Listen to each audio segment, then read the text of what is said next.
పాత ఎల్ఓపి ఆఫీస్కి తాళం వేసేసినారు. వారు కేటాయించినటువంటి కొత్త ఎల్ఓపి ఆఫీస్ ఒకటే ఒక రూమ్, మినిస్టర్ గారికి ఛాంబర్ ఏదైతే ఉంటుందో అసెంబ్లీలో ఆ ఒక్క రూమ్ ఎల్ఓపి గారికి ఇస్తామని చెప్పి ఎల్ఓపి గారు బోర్డు పెట్టడం జరిగింది. స్పీకర్ గారిని రిప్రజెంట్ చేసినాం, సార్ ఇది చాలా అన్యాయం, మీ గౌరవం కాపాడాలని మీకు సౌకర్యంగా ఉండాలని కేసీఆర్ గారి సహృదయంతో వారి యొక్క ప్రధానంగా వాడుతున్న ఎల్ఓపీలు అందరూ వాడుతున్నటువంటి ఆఫీస్ని మీ సౌకర్యార్థం ఇవ్వడానికి ఒప్పుకున్నారు. కానీ దానికి బదులుగా మీరు వారికి అలాట్ చేసింది కేవలం ఒక రూము. అంటే ఇప్పటి మట్టుకున్నటువంటి ఎల్ఓపి ఆఫీస్లో 1/4 ప్లేస్ కూడా లేదు. అది 1/4 ప్లేస్ కూడా లేనటువంటి రూముని కేటాయించడం జరిగింది. 39 మంది ఎమ్మెల్యేలు మేము ఉన్నాం. మరి ఎల్ఓపి గారు 39 మంది ఎమ్మెల్యేలతోటి ఒక గ్రూప్ ఆఫ్ ఎమ్మెల్యేలతోటి ఏదైనా డిస్కస్ చేయాలన్నా కూడా అక్కడ అవకాశం లేదు. వారు మాకు చెప్పింది ఏంటంటే, మేము వాళ్ళని రిక్వెస్ట్ చేసినాం, అక్కడ 3 రూమ్స్ ఉన్నాయి, ఆ 3 రూమ్స్ కలిపి రెనోవేట్ చేస్తే ఒక ఎల్ఓపి గారి ఆఫీస్ అవుద్ది అక్కడ. అది దాదాపు ఇంతకుముందు నా ఆఫీస్ కంటే కూడా తక్కువనే ఉంటుంది, ఆ 3 రూములు కలిపినా తక్కువనే ఉంటుంది. అయినా సరే అడ్జస్ట్ చేసుకుంటాం సార్, ఆ 3 రూములు ఇవ్వండి అని అడిగినాం. మరి చూస్తామని చెప్పినారు. ఎప్పటి నుంచో అంటే మేము ఉన్నప్పుడు కేవలం కాంగ్రెస్ పార్టీ వారు 5 సభ్యులు ఉన్నప్పుడు కూడా ఆ ఎల్ఓపి ఆఫీసును వాడుకోవడానికి వారికి అవకాశం ఇచ్చినాం. కానీ వాళ్ళ 39 మంది సభ్యులు ఉన్న బీఆర్ఎస్ పార్టీకి ఉన్నటువంటి ఎల్ఓపి ఆఫీస్ని అది తీసుకొని ఓకే తీసుకుంటున్నారు, నో ప్రాబ్లం. ఎంతైతే ఇంతకుముందు ఉండేనో అంత స్పేస్లో 1/4 కూడా లేదు ఇప్పుడు ఇచ్చింది. అంత డిగ్రేడ్ చేసి వాళ్ళు వ్యవహారం చేస్తూ ఉన్నారు. స్పీకర్ గారికి మేము రిక్వెస్ట్ చేసాం, సార్ ఇది మంచిది కాదు, మీ ప్రజాస్వామ్యంలో ప్రతిపక్ష నాయకుడు అసెంబ్లీ మట్టుకైతే సభానాయకుడు ఎంత గౌరవం ఉంటుందో ప్రతిపక్ష నాయకుడు కూడా అంతే గౌరవం ఉంటుంది. మరి వారికి అంత చిన్న రూమ్ ఇవ్వడం మంచిది కాదు. మరొక 3 మినిస్టర్ రూమ్స్ కలిపి రెనోవేట్ చేసి ఇవ్వండి అని చెప్పి రిక్వెస్ట్ చేసినాం.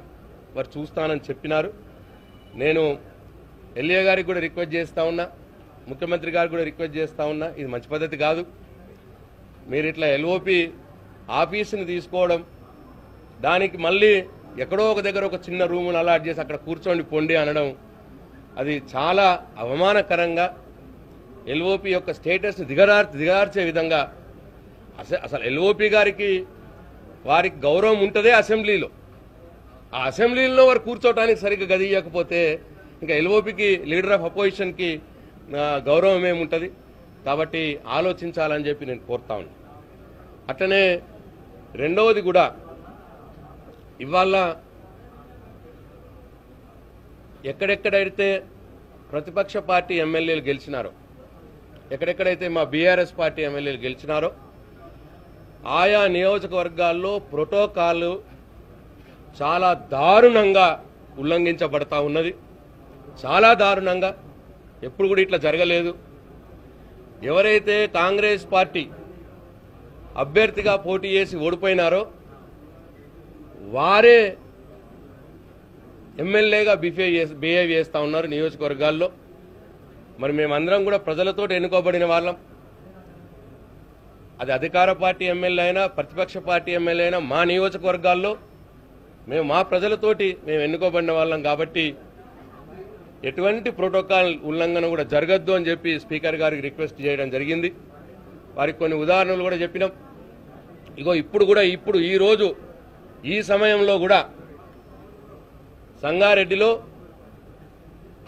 మా చింతా ప్రభాకర్ గారు ఇక్కడ వారు గౌరవ ఎమ్మెల్యే వారు ఇక్కడ హౌస్లో ఉంటే అక్కడనేమో ఇనాగ్రేషన్లు జరుగుతూ ఉన్నాయి, దుబ్బాకలో కూడా జరుగుతూ ఉన్నాయి. ఓడిపోయిన కాంగ్రెస్ బీఫామ్ తీసుకుని ఓడిపోయిన వ్యక్తులతోటి అక్కడ ఇనాగ్రేషన్లు చేపిస్తా ఉన్నారు గవర్నమెంట్ ప్రోగ్రామ్స్. మినిస్టర్ గారు ఉంటే మాకేం అభ్యంతరం లేదు, మినిస్టర్ గారు ఎమ్మెల్యే గారు ఉంటారు. ఇవాళ ఒక పార్టీ నాయకులు పోయి, కాంగ్రెస్ పార్టీ నాయకులు పోయి మరి వాళ్ళ గవర్నమెంట్ ప్రోగ్రాంలలో వాళ్ళే ఉంటున్నారు. కళ్యాణ లక్ష్మి చెక్కులు సంగారెడ్డిలో మేము స్పీకర్ గారికి కంప్లైంట్ చేసినాం, ఫొటోస్ కూడా చూపించినాం. సంగారెడ్డి నియోజకవర్గంలో మా చింతా ప్రభాకర్ ఆరోగ్యం బాగాలేదు, మరి పక్షవాతం వచ్చి ఉన్నది. కళ్యాణ లక్ష్మి చెక్కులు పంచడానికి ఆర్డీఓ గారి దగ్గరికి పోయి కూర్చుంటే 2 గంటలు కూర్చోబెట్టారు. ఎమ్మెల్యేగా ఓడిపోయిన ఎమ్మెల్యే ఎవరైతే అభ్యర్థున్నారో ఆయన కాదు, వారి భార్య రావాలి, వచ్చిన తర్వాత పంచుతాము అని చెప్పి ఆర్డీఓ గారు అంటారట. అక్కడ కాంగ్రెస్ పార్టీ అభ్యర్థి భార్య రావాలనంట, భార్య వచ్చిన తర్వాత ఎమ్మెల్యే గారు కళ్యాణ లక్ష్మి చెక్కులు పంచాలన్నట అని ఆర్డీఓ గారు అంటారట. ఆర్డీఓ గారి మీద ఇమీడియట్ యాక్షన్ తీసుకోవాలని చెప్పి స్పీకర్ గారికి మేము కోరడం జరిగింది. మరి ఇటువంటి ప్రోటోకాల్ ఉల్లంఘనల మీద సీరియస్గా స్పందించకపోతే మరి అది ప్రజాస్వామ్యాన్ని కూని చేసినట్టే అవుతుంది. మా అందరికి కూడా స్పీకర్ గారు మీరే రెస్క్యూగా ఉండాలని చెప్పి వారిని కోరడం జరిగింది.